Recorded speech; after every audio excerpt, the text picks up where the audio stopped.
अब वीडियो को पॉज करके इसको सोल्व करने की कोशिश कर सकते हो, ठीक है, नहीं तो फिर मैं तो कराऊंगा ही, आपका भाई बैठा है यहाँ पे कराने के लिए। देखिए क्वेश्चन रीड आउट करते हैं। A and B alone can complete the work in 20 days and 16 days respectively. Both of them started आना चाहिए यहाँ पे गलत टाइपिंग एरर कर रखा है आशीष सर के जो वहाँ पे कंटेंट क्रिएटर है उन्होंने।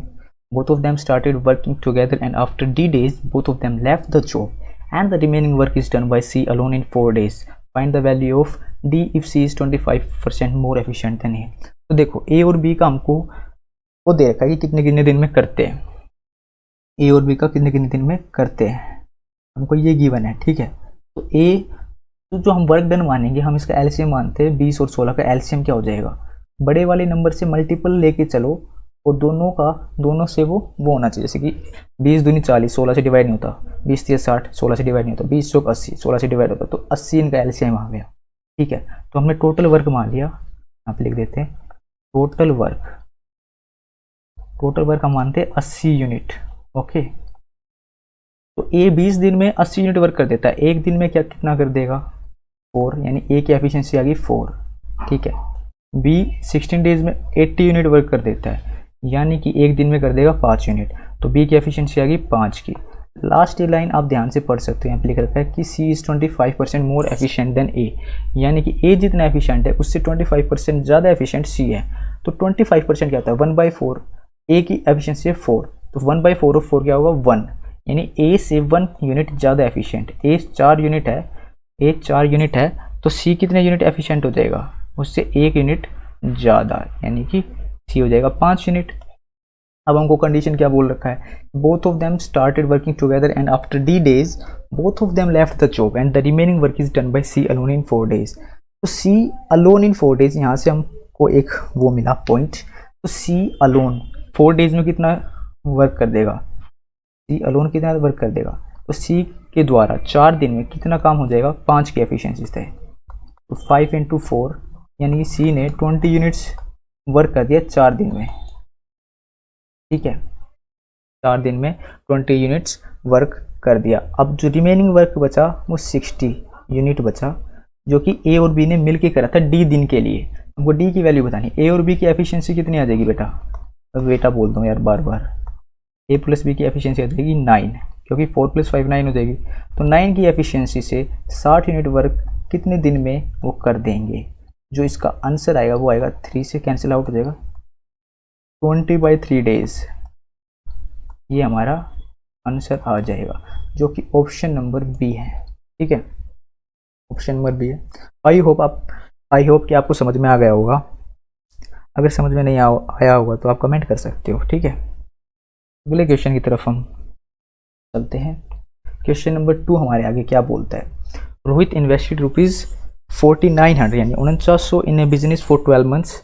Manish invested his sum for 4 months less than that of Rohit with the sum of 28.56% more than that Rohit.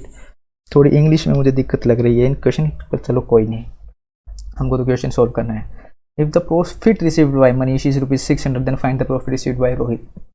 देखिए आप यहाँ पे क्लियरली देख सकते हो, हमारे पास यहाँ पर इन्वेस्टमेंट की रेशियो भी दी हुई है और टाइम की रेशियो भी दी हुई है, तो प्रॉफिट की रेशियो निकाल लेंगे। प्रॉफिट की रेशियो से हम यहाँ पे 600 से कंपैरिजन कर देंगे। देखिए कैसे, ये हो गया रोहित और यहाँ पर आ गया मनीष,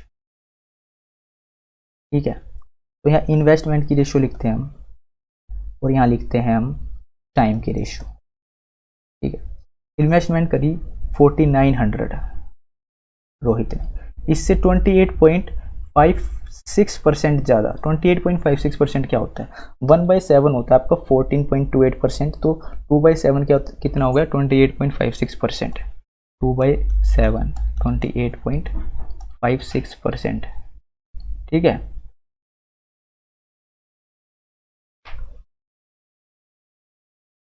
तो 28.56%, यानी कि अगर रोहित की इन्वेस्टमेंट 7 रही होगी तो उसकी इन्वेस्टमेंट उससे 2 ज़्यादा यानी 9 रही होगी, 7:9।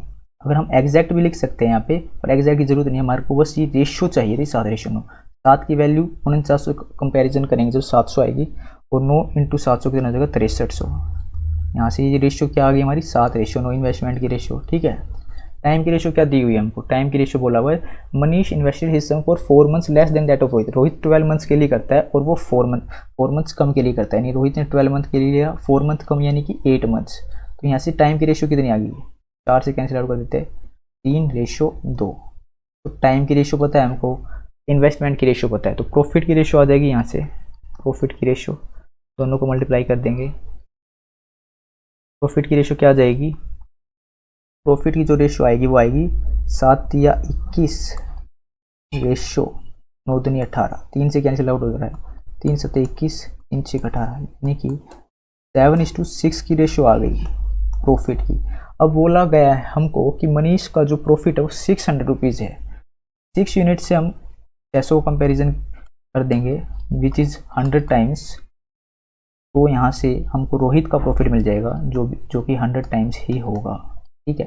रोहित का प्रॉफिट क्या हो गया, यहाँ से 1 यूनिट की वैल्यू 100 आ गई थी, 7 यूनिट था उसका प्रॉफिट, 7 × 100 रुपीज़ 700 रोहित का प्रॉफिट हो जाएगा। ऑप्शन नंबर सी आपका करेक्ट हो जाएगा, ठीक है, ऑप्शन नंबर सी आपका करेक्ट हो जाएगा। बढ़ते अगले क्वेश्चन की तरफ, क्वेश्चन नंबर 3। ट्राई कर लो आप बेटा इतनी देर, अरे यार बेटा क्यों निकल रहा है बार बार मुझे।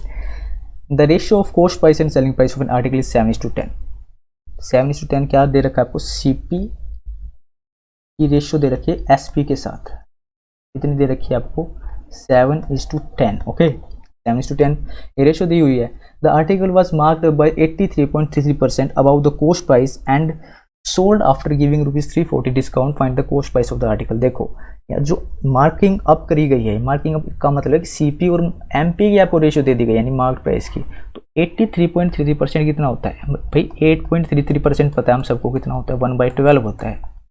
83.33% क्या हो जाएगा, इसका 10 टाइम्स, इसका 10 टाइम करेंगे तो इसका भी 10 टाइम करना पड़ेगा, तो यानी कि 83.33% 10/12 के बराबर होता है, 10/12 के बराबर होता है, यानी कि 5/6 के बराबर होता है, 5/6 के बराबर होता है। 6 पर 5 का मार्कअप कर दिया, यानी कि अगर सीपी 6 रही होगी तो उस पर 5 का मार्कअप करके 11 उसकी एमपी बना दी गई। पर एक बात यहाँ पर नोट करने की, जो सीपी होएगी वो तो सेम होनी चाहिए, यहाँ 7 यूनिट है यहाँ 6 यूनिट है, तो इसको सेम बना देंगे तो हमको एसपी और एमपी का रिलेशन पता चल जाएगा। तो इस पूरी इक्वेशन को हमने मल्टीप्लाई कर दिया 6 से, तो कर दिया 7 से, ठीक है, ये बन गया 6 से मल्टीप्लाई करने के बाद 42, ये बन गया 60। सीपी और एसपी की रेशियो आ गई है हमारे पास, ठीक है, ये रेशियो, ठीक है। और जब इसको 7 से मल्टीप्लाई करा, सीपी यानी कि 42, 7 से 42, और ये एमपी ये 77, ये रेशियो आ गई हमारे पास सीपी और एमपी की। अब हमको बोला हुआ है कि 340 का डिस्काउंट देने के बाद वो बेचता है उसको, यानी कि बेचता है एसपी पे बेचता है किसी पे, तो हमको कॉस्ट प्राइस बताना है। तो देखो 77 यूनिट्स उसकी वो थी एमपी, उस पर 340 का डिस्काउंट दे दिया, तो उसकी जो एसपी आ जाएगी सेलिंग प्राइस यानी 60 यूनिट्स, तो यहाँ से 77 - 60 यानी 17 यूनिट 340 के बराबर आ जाएगा। एक यूनिट की वैल्यू आ जाएगी 20, एक यूनिट की वैल्यू होगी 20। अब हमको सीपी पूछा हुआ था, तो सीपी क्या हो गया, सीपी हमारा हो गया 42 यूनिट्स, 42 यूनिट्स यानी 42 × 20 विच इज इक्वल टू 840, जो कि ऑप्शन में दिया हुआ है। अरे ये कैसे चेंज हो गया भाई, तो ऑप्शन में 840 कहीं दिया हुआ, ऑप्शन नंबर बी में दिया हुआ 840, तो आंसर हमारा क्या होगा 840 हमारा आंसर हो जाएगा, ठीक है। बढ़ते अगले क्वेश्चन की तरफ, क्वेश्चन नंबर 5, ठीक है, ये तो आसान सा क्वेश्चन लग रहा है। The ratio of the present ages of Suman and Manoj is 2:5, 2:5 की ratio they the present ages की, तो प्रेजेंट एजेस की जो रेशियो दे दी गई इसकी सुमन एंड मनोज, कितनी रेशियो दी गई है 2:5 की रेशियो दी गई है। बोलता है after 7 years the ratio of their edges will be इतना, तो आफ्टर 7 ईयर यानी +7 के बाद क्या हो जाएगा, आफ्टर का केस है, उनकी रेशियो हो गई 17:32। पर यार आपको यहाँ पर एक कॉन्सेप्ट याद होना चाहिए कि बेशक से उनकी जो टाइम बढ़ रहा है बट जो एज का डिफरेंस है वो नहीं बदलता कभी भी, ठीक है। तो यहाँ पर हमने देखा कि यहाँ पर 3 का डिफरेंस है और यहाँ पर कितने का डिफरेंस हो गया, यहाँ पर देखिए 20, 12, 3, 15 का डिफरेंस है। तो डिफरेंस सेम होना चाहिए, यहाँ 3 है यहाँ 5 है, ऊपर वाले को 5 से मल्टीप्लाई कर दूंगा तो डिफरेंस सेम आ जाएगा। पूरी इस वाली रेशियो को 5 से मल्टीप्लाई कर दिया, तो ऐसे प्रेजेंट एजेस की रेशियो क्या बन गई, प्रेजेंट एजेस की रेशियो क्या बन गई, क्या नाम था भाई, सुमन एंड मनोज की। तो 5 दूनी 10, 5 पंजे 25, ये रेशियो बन गई। आफ्टर 7 ईयर्स 17:32 है, यहाँ +7 ईयर्स तो ये भी +7 है। 1 यूनिट की वैल्यू 1 आ गई। हमसे पूछा हुआ है sum of present ages of Suman and Manoj. Present ages भाई यही है 10 एंड 25 जो आपको दिख रही है, इनका सम बता दो। 10 + 25 35, ये आपका क्या हो गया sum of their present ages which is option number C. Okay, option number C. अब हम लास्ट क्वेश्चन करने जा रहे हैं आज के सेशन का, ठीक है। ये क्वेश्चन थोड़ा इंटरेस्टिंग सा लगता है मुझको, हालांकि डिफिकल्ट नहीं है पर आप इसको सोल्व करने की कोशिश करो, नहीं तो मैं करवा रहा हूँ, चलो मैं करवा देता हूँ। Speed of A boat in down stream is 200% of its speed in upstream, यानी कि डाउन स्ट्रीम और अपस्ट्रीम की आपको रेशियो दे दी गई है। कंपैरिजन किससे हो रहा है उसको बेस वैल्यू मानते हैं। Speed of A boat in down stream is 200% of its speed in upstream, यानी अपस्ट्रीम से कंपैरिजन हो रहा है, अपस्ट्रीम से कंपैरिजन हो रहा है, यानी कि अपस्ट्रीम और डाउन स्ट्रीम की रेशियो 200%, यानी कि अपस्ट्रीम से कंपैरिजन हो रहा है। इसको बेस वैल्यू 1 मान लिया, इसका 200% यानी 2 टाइम्स डाउन स्ट्रीम में स्पीड है, तो 1:2 ये हमारी आ गई ratio of upstream to downstream, 1:2 की रेशियो आ गई।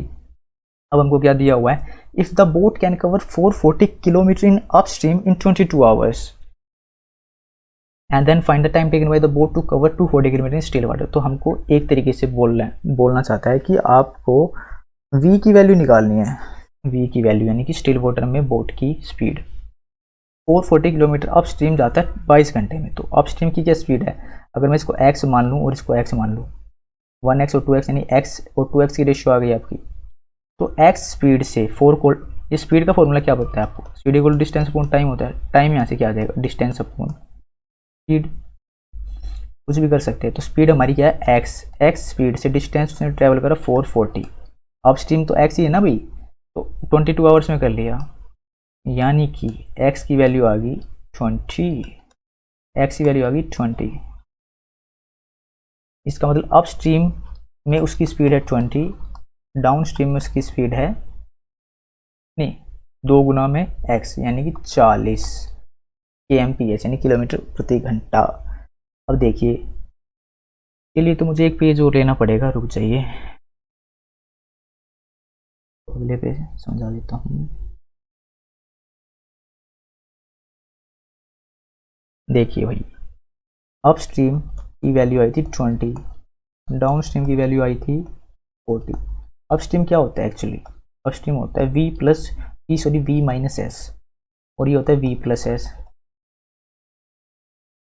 क्योंकि जो बोट की स्पीड होगी स्टिल वाटर में उसमें से स्ट्रीम की स्पीड हम माइनस करते हैं अपस्ट्रीम में, क्योंकि दोनों की डायरेक्शन अपोजिट होती है। डाउन स्ट्रीम में अपोजिट नहीं होती, डायरेक्शन सेम होती है, इसलिए वो स्पीड ऐड हो जाती है स्ट्रीम की, यानी धारा की जो स्पीड होती है। v-s की वैल्यू 20, v+s की वैल्यू 40। इसको इक्वेशन नंबर 1, इसको इक्वेशन नंबर 2 मान लिया, दोनों को ऐड कर देते हैं तो s से s कैंसिल आउट हो जाएगा। 2v की वैल्यू आ गई हमारी 60 और v की वैल्यू आ गई हमारी 30, v की वैल्यू 30 आ गई। अब हमको क्वेश्चन में क्या पूछा हुआ था, v की वैल्यू हमारे पास 30 आ गई। क्वेश्चन में क्या पूछा हुआ था, क्वेश्चन में पूछा हुआ था कि time taken by the boat to cover 240 kilometre still water. तो जब हमारे पास v की वैल्यू 30 आ गई kmph, स्टिल वाटर में 240 किलोमीटर कितनी देर में ट्रैवल करेगा, तो 240 किलोमीटर 30 की स्पीड से 8 आवर्स में वो ट्रैवल कर लेगी बोट। तो इसका आंसर हमारा क्या हो गया, आंसर हो गया हमारा इसका ऑप्शन नंबर बी। देखो कितना आसान क्वेश्चन था, बस थोड़ा सा ही घुमा फिरा के दिया हुआ था इन्होंने। तो यार आज के हमारे 5 सिंप्लीफिकेशन के क्वेश्चन हो गए हैं और 5 हमारे अरिथमेटिक के क्वेश्चन भी हो गए हैं। रोज यानी डेली बेसिस पर हम क्वेश्चन करेंगे चेकलिस्ट में से 10 सेलेक्टेड क्वेश्चंस रोज़ाना सोल्व करने जा रहे हैं हम। तो आशा करता हूँ आपको मेरी वीडियो पसंद आई होगी। तो चैनल को सब्सक्राइब कर देना और बेल आइकन को भी दबा देना, लाइक कर देना, कमेंट कर देना, शेयर कर देना। Thank you.